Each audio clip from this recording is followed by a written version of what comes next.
दंत गुरुवर से मिला है संयम का उपहार। पुष्प दंत गुरुवर से मिला है संयम का उपहार। ऐसे प्रमुख गुरु चरणों में वंदन बारंबार। आया है महामहोत्सव रजत दीक्षा का उत्सव। आया है महामहोत्सव रजत दीक्षा का उत्सव।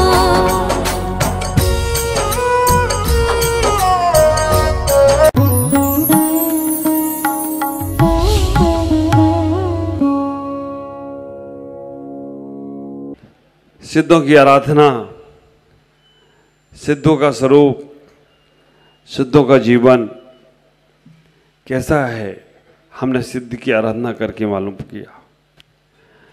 जब सिद्धों की आराधना में इतना आनंद है, जब सिद्धों के गुणों का गुणानाद करने में इतना आनंद है, जब सिद्धों की पूजा पाठ में हमें इतना आनंद आता है, तो जब सिद्ध की अनुभूति होगी तो कितना आनंद आएगा ये आप विचार नहीं कर सकते हैं। सिद्धों की अनुभूति का बहुत बहुत आनंद है।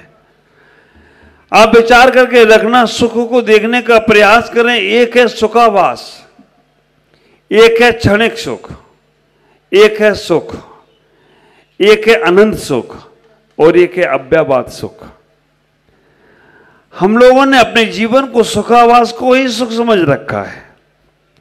सुखाभास, क्षणिक सुख, सामान्य सुख, अनंत सुख और अव्ययवाद सुख। कौन सा सुख तुम्हें पसंद है? हाँ, हमारा सुख तो अव्ययवाद पसंद है, लेकिन बाधा वाला सुख हमें बहुत अच्छा लगता है। आप विचार करें, सुखाभास किसे कहते हैं? अगर हमें गर्मी लग रही है और पंखा चालू हो गया, क्या लगता है? आनंद बरस गया। सर्दी लग रही है और सर्दी में कहीं हीटर लग जाए, ऐसा लगता है कि आनंद। ये सब सुखाभास है। आप विचार करके रखना, हमें भूख लग रही है और भोजन मिल जाए, ऐसा लगता है बस अब तृप्त।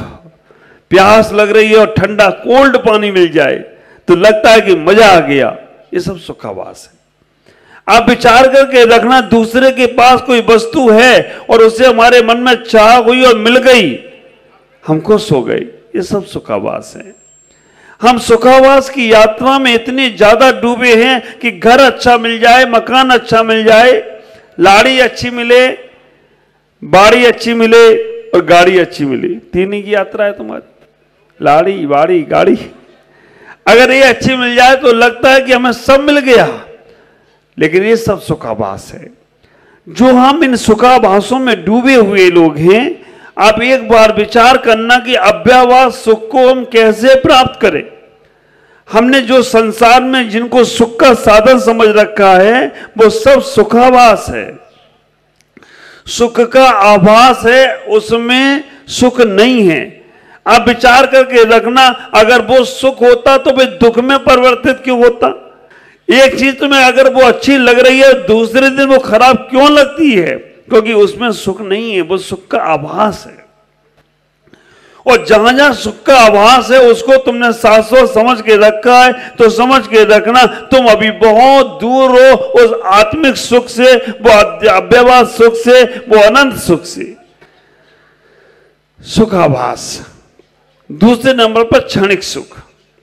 क्षणिक सुख क्या होता है? जैसे हम ध्यान करने के लिए बैठे, जैसे ही हम अपने जीवन में अपने आप में लौटने के लिए बैठे और एक मिनट के लिए भी मन हमारा रुक गया, एक मिनट के लिए हमारे अंदर शून्यता आने लगी, एक मिनट के लिए अंदर हमारा संसार से संपर्क हट गया, और जैसे ही संसार से संपर्क हटता है तो अपने आप से संपर्क जुड़ता है। विचार करना, फोन और मौन दो को समझना। यदि फोन वाले बैठे ना, फोन और मौन, फोन की व्यवस्था वो है जो तुम्हें संसार से जोड़ती है, और मौन की व्यवस्था वो है जो तुम्हें तुम्हारे अपने आप से जोड़ती हो। तो कोई आश्चर्य की बात नहीं है। जहां जहां फोन है वहां वहां संसार है, और जहां जहां मौन है वहां वहां आत्मिक है, संन्यास है। फोन संसार से जोड़ता है और मौन अपने आप से जोड़ता है। क्षणिक सुख मिलता है जब तुम अपने आप में लौटने का प्रयास करते हो। और एक सुख वो है, ठीक है आ रहा है तो ठीक, जा रहा है तो ठीक, है ना, अपन मस्त राम मस्ती में, आगे नहीं बोलना। तो बचपन में चल रहा है कि बोल लूं मैं, नहीं बोल रहा। आप विचार करके रखना, ठीक है जो चल रहा है चलने दो, वो सुख है, और एक आत्मिक सुख है, और एक अनंत सुख है, और एक अव्ययवाद सुख है। विचार करके रखना, जैसे तुम्हें आत्मिक सुख की प्राप्ति होती है ना, संसार की वस्तुएं कितनी भी हो, प्रलोभन कितना भी हो, आकर्षण कितना भी हो, बस उसमें वो तुम देखोगे, समझोगे, लेकिन उसमें लिप्त नहीं होगे। और जहां इतना भावना आ जाए, आत्मिक सुख होने के बाद ही संसार की वस्तुएं अछूती लगने लगती हैं। संसार की क्रियाएं, संसार की चर्याएं ये लगती हैं कि ये सब क्षणभंगुर हैं, क्योंकि ये तो आज हैं, कल नहीं मिलने वाली हैं। और लेकिन आत्मिक सुख एक बार मिल गया, वो कभी भी छूटने वाला नहीं है। वो शाश्वत सुख है, वही अनंत सुख को लेकर जाएगा, और वही अव्ययवाद सुख, जहां कोई बाधा नहीं है, उसी सुख को लेके जाएगा। ख्याल करो, अनादिकाल से हम सुख के आभास में जी रहे हैं, अनादिकाल से हम क्षणिक सुख में जी रहे हैं, अनादिकाल से हम इन सामान्य से सुखों में जी रहे हैं। आत्मिक सुख में एक बार भी पहुंच नहीं पा रहे हैं, अनंत सुख में नहीं पहुंच पा रहे हैं, अव्ययवाद सुख में नहीं पहुंच पा रहे हैं। और आप विचार करके रखना, इस सारे के सारे जो सुख है ना, इस सारे के सारे आत्म, देखना विचार करना, 3 सुख हैं जो शरीर से संबंधित हैं, और 3 सुख हैं जो आत्मा से संबंधित है। सुखावास शरीर से संबंधित है, क्षणिक सुख शरीर से संबंधित है। आप विचार करके रखना, संसार की वस्तुओं से संबंधित है, लेकिन आत्मिक सुख, अनंत सुख और अव्ययवाद सुख ये केवल आत्मा से संबंध रखते हैं। और आत्मा से जो संबंध रख लेता है, उसकी सिद्धों की आराधना करना शाश्वत हो जाता है। आप लोगों का सुख मैं बताऊं कैसा है? आपका सुख ऐसा है कि पड़ोसी को नुकसान हो जाए आपको खुशी होती है, देवरानी को डांट पड़ जाए जिठानी का उस दिन पार्टी हो जाती है। आपका सुख ऐसा है कि आप विचार करके रखना, जिससे तुम्हारा मन नहीं मिल रहा है ना, उसको कहीं पर नुकसान हो जाए तुम्हें सुख मिलता है। मैंने एक से पूछा कि सुख तुम्हें सबसे ज्यादा सुखी कब होता, सबसे ज्यादा सुख कब मिलता है? उसने बोलता, महाराज मेरे दुश्मन के घर सीआईडी वाले चले जाए, उस दिन ही मेरे को सबसे ज्यादा सुख मिलता है। एक बूढ़ी माँ थी, उसके पीठ में कोढ़ हो गया, पूरे गांव के लोग उससे चिढ़ाते थे, कोड़ी वाली माँ, कोड़ी वाली माँ, कोड़ वाली माँ, और धक्का भी मारते थे, सब कुछ मारते थे। रोज परमात्मा से कहती थी कि भगवान मुझे गांव के लोगों ने बहुत परेशान कर रखा है, मुझे जब देखो तब चिढ़ाते हैं, बच्चे छोटे छोटे मुझको कोड़ी वाली माँ, कोड़ वाली माँ, कोड़ वाली करती है, और धक्का मारते, पत्थर मारते। महाराज भगवान ऐसा कुछ करो कि मेरा ये दुख दूर हो जाए। भगवान ने कहा ठीक है। जैन भगवान तो आता नहीं है, लेकिन उसकी भगवान ने सुन ली। भगवान ने कहा, आया और कहा कि तेरा कोढ़ ठीक कर देता हूं, तो इससे सर्वांग से सुंदर बना देता हूं, इससे तेरा ये दुख खत्म हो जाएगा और गांव वाले भी कहना बंद कर देंगे। भगवान करने वाला ही था, ऐसे ऐसे करता वो कुछ ठीक हो जाती। उसने रुको, उस मां ने, बूढ़ी मां ने कहा रुको भगवान, मेरा कोढ़ ठीक नहीं करना। भगवान ने कहा तू तो दुखी थी ना, कोढ़ से दुखी थी, और अब तेरा कोढ़ ठीक कर दे रहा हूं कि कभी तू दुखी होगी नहीं और गांव वाले भी तेरी तारीफ करेंगे। नहीं, मेरा कोढ़ ठीक नहीं करना। अगर तुम्हें मुझे सुखी खुशी देना है, अगर मेरा दुख दूर करना है, तो एक काम कर दो। भगवान ने पूछा क्या? समझ गए क्या? अब विचार करके रखना, भगवान ने पूछा क्या? उसने कहा बस सारे गांव वालों को इतना बड़ा बड़ा कोढ़ दे दो, मेरे को सबसे ज्यादा खुशी मिलेगी और मेरा जीवन सफल हो जाएगा। इन सबको कोढ़ दे दो। इनको भी पता चलना चाहिए कि कोढ़ का दुख क्या होता है। ये धारणाएं जो तुम्हारे अंदर बैठ गई, कभी दूसरों को दुख कर कर सुखी होना, तो समझ के रखना तुम कभी भी सुखी हो नहीं सकते हो। अगर कभी कोई तुम्हें दुखी करता है तो एक ही भावना बहाना कि मेरा कर्म कट रहा, ये उपकारी आया, इसने मेरा बैलेंस जो था कर्मों का, बैंक का बैलेंस तो चुक जाता है, लेकिन कर्मों का बैलेंस चुकाने के लिए ख्याल करके रखना, संसार में हर वो जीव है।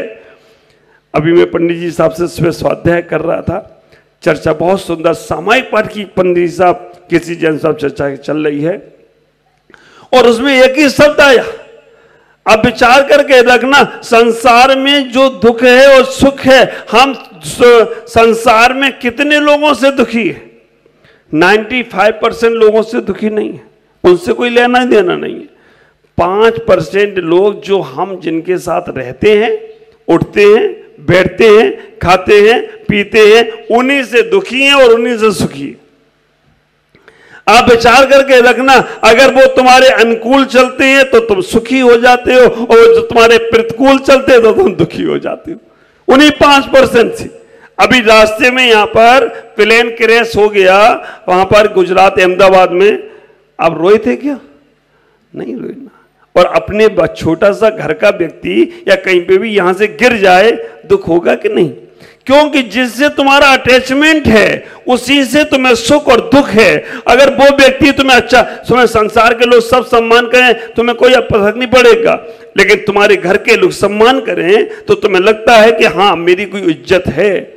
अब विचार करना, 95% की चिंता छोड़ो, 5% जिनके साथ रहते हो उनके साथ अच्छा व्यवहार बनाओ, सांसारिक सुख तुम्हें मिलना प्रारंभ हो जाएगा। 5% के साथ जो तुम्हारा मन मुटाव चल रहा है उससे एडजस्ट करने का प्रयास करो, संसार के सब तुम्हारे साथ हैं। बस वो 5% जो तुम्हें लगता है कि अगर अच्छे हैं तो तुम्हारे लिए सब कुछ है, और खराब हो गए तो सब कुछ खराब। ख्याल करके रखना, लैला और मजनू एक दूसरे के प्रेम में इतने पागल हुए, मजनू आवाज लगा रहा था तो लैला दौड़ती दौड़ती उसके प्यार में पागल होकर भागी जा रही थी। उनका देवर था राणा, वो आराधना कर रहा था अल्लाह ताला की, और जैसे ही वो आराधना कर रहा था लैला वहां से गुजरी, लैला का दुपट्टा उस राणा से लग गया। राणा ने कहा, क्यों री छोकरी, तुझे दिखता नहीं है कि 5 फीट का इंसान भगवान की आराधना कर रहा है और तेरा दुपट्टा मुझे लग रहा है? उस पर लैला ने कितनी प्यारी बात बोली। उसने कहा, क्या तुम परमात्मा की आराधना कर रहे हो? मैं अपने मजनू के प्यार में इतनी पागल हुई, मुझे 5 फीट का इंसान नहीं दिख रहा है, और तुम भगवान में इतने पागल नहीं हो पाए कि दुपट्टा दिख रहा। आप विचार करके रखना, शब्दों को देखें। अगर हमारे अंदर सही ज्ञानीपना हो जाए ना, अगर हमारे अंदर लक्ष्य एक आ जाए ना, अर्जुन की तरह केवल आंख दिख रही है तो संसार में बहुत कुछ है, हम दुखी नहीं होंगे। और नहीं है ना तो हम इतना ही है, हर चीज में दुखी। उसने ऐसा क्यों बोल दिया, उसने ऐसा क्यों कर दिया, मुझे ये बीमारी क्यों आ गई? अरे बीमारी आज की नहीं है, 5,99,00,000 रोग हैं, अनादिकाल से रोग भोग रहे हो, और नरकों में तो रोग ही वाला शरीर था तुम्हारा। ख्याल करो, स्थिरता लाओ, संसार की छोटी मोटी चीजों में प्रभावित मत हो। संसार में अगर ये घड़ी देख ली, बहुत अच्छी है, मिल जाए, बारे तुम्हारी बुद्धि इसी में लगे हो। हमें तो आश्चर्य लगता है, कई बार बैरागी और सन्यासी और गृह त्यागी भी यही देखते रहते, कोई सामान अच्छा देखे तो हम ले जाएं। कहां से उनका जीवन सन्यास में आएगा? ये सामान, ये वस्तुआं, ये क्रियाएं बहुत बार की हैं, लेकिन एक बार आत्मिक क्रिया को देखने का प्रयास करो। ख्याल करना, ज्ञानी व्यक्ति होता है वो बाहर से प्रभावित नहीं होता है, लेकिन बाहर की दुनिया को देखकर अपने आप को समझने का प्रयास करता है। ख्याल करो, हम इन सांसारिक सुखों से अपने आप को बचाएं। आत्मिक सुख तुम्हारे पास है, केवल ज्ञान से हम उसे पा सकते हैं। ज्ञान से ऐसे पा सकते हैं, कोई भी चीज हुई आप विचार करके रखना, हमें मालूम पड़ जाता है तो हम दुखी और सुखी हो जाते हैं। हम उस पर अपने आप को समझाएं, अपने आप को समझाएं, दूसरे को नहीं समझाना है, क्योंकि दूसरे को समझाकर हमने इतना समझा दिया है कि हम खुद भूल गए कि हमें खुद समझना था। अपने आप को समझाएं। सुने सबकी, हाँ बस यही बोलने वाले हो, सुने सबकी और करें आत्मा की। आप बेचा मन की भी नहीं, मन भी इतना बेकार कभी कभी बोलता है ना। आदमी ने सूत्र बना रखा है, टेंशन लेने का नहीं। सब सूत्र याद है तुम्हें। एक विचार करना, टेंशन लेने का नहीं, देने का भी। क्योंकि आपने जिसको दी टेंशन और नहीं ली उसने, तो तुम ही टेंशन में आओगी। उसने ली क्यों नहीं टेंशन, उसने की नहीं ली टेंशन। तो आप विचार करना, हमें इतना ही सोचना है। आत्मिक सुख एक बार लो, और अनंत सुख अरिहंतों को प्राप्त होता है। अनंत सुख अरिहंतों को प्राप्त है, लेकिन वो भी सुख पूर्ण नहीं है, क्योंकि उनको भी चिंता नहीं है, मन नहीं है उनके पास, धर्म मन ही होगा। लेकिन वो भी वहां पर 4 कर्म बैठे हुए हैं, इसलिए कि अनंत तो है लेकिन अव्ययवाद नहीं। और अव्ययवाद सुख सिद्धों को प्राप्त होता है, जिनकी हमने आराधना की है, जिनकी हमने उपासना की है। एक बार इमेजिंग महसूस करना, फीलिंग करना कि एक बार हम ऐसे बैठ गए, और वो सुख जहां पर मात्र तिल बराबर भी दुख नहीं है, एक क्षण को भी दुख नहीं है, और वो है केवल तुम्हारे पास। स्त्री और पुरुष का भेद हमारी दृष्टि में है, आत्मा की दृष्टि में नहीं है, सिद्धों की दृष्टि में नहीं है। ये केवल हमारे ये पेड़ पौधों का भी सुख आत्मिक और अध्यात्म अव्ययवाद सुख है। ये हवा पानी के पास भी वो सुख है। हमारी पर्याय दृष्टि में तो हम कह सकते हैं ये पुरुष है, स्त्री है, मनुष्य है, ये त्रियंच है, ये हाथी है, ये घोड़ा है, देव है। लेकिन आत्मिक सुख केवल आत्मा के पास है, और आत्मा जिस जीव के पास है उसे वो आत्मिक सुख मिल सकता है। मैं आपसे इतना ही कहूंगा, हाँ किन्हीं को डायरेक्ट मिल सकता है, किन्हीं को इनडायरेक्ट। पुरुष पर्याय से हम डायरेक्ट उस सुख को प्राप्त कर सकते हैं संयम के माध्यम से। मार्ग संयम का है, लेकिन संयम कहने के साथ साथ हमारे अंदर जैसे ही अंदर की भावना आ गई, वैसे ही हम अपने अव्ययवाद सुख को प्राप्त कर सकते हैं। आज इतना ही कहूंगा, ये आपकी सिद्धों की आराधना सांसारिक सुख को ना दे, इसके लिए मेरा कोई आशीर्वाद नहीं। इस सिद्धों की आराधना सिद्ध बनने के लिए प्रेरणा दे, इसके लिए मेरा बहुत बहुत आशीर्वाद है कि ये सिद्ध विषय की आराधना आपके जीवन में अनंत अनंत सुख, अव्ययवाद सुख को लाने का प्रयास करे। शिलान्यास हो गया है। अब इस शिलान्यास में देखो, शिलान्यास के बाद इमारत तैयार करना पड़ती है, बीजारोपण हो गया है, धूप पानी देना पड़ता है। तो अभी जब भी मंदिर में आओ, जब भी गुरुओं के पास आओ, जब भी तुम धार्मिक क्रिया करो, एक ही भावना भाना, हे भगवान मेरा समाधि मरण हो, मेरा किसी संत के चरणों में समाधि मरण हो, मैं संन्यास पूर्वक अपने शरीर को छोड़ूं और संयम को धारण करूं। तुम्हारा सिद्धों की आराधना करना सार्थक होगा, और सिद्ध शिला का शिलान्यास बढ़ता चला जाए तो कोई आश्चर्य की बात नहीं होगी। आज इतना ही। ओम नमः जय गुरुदेव।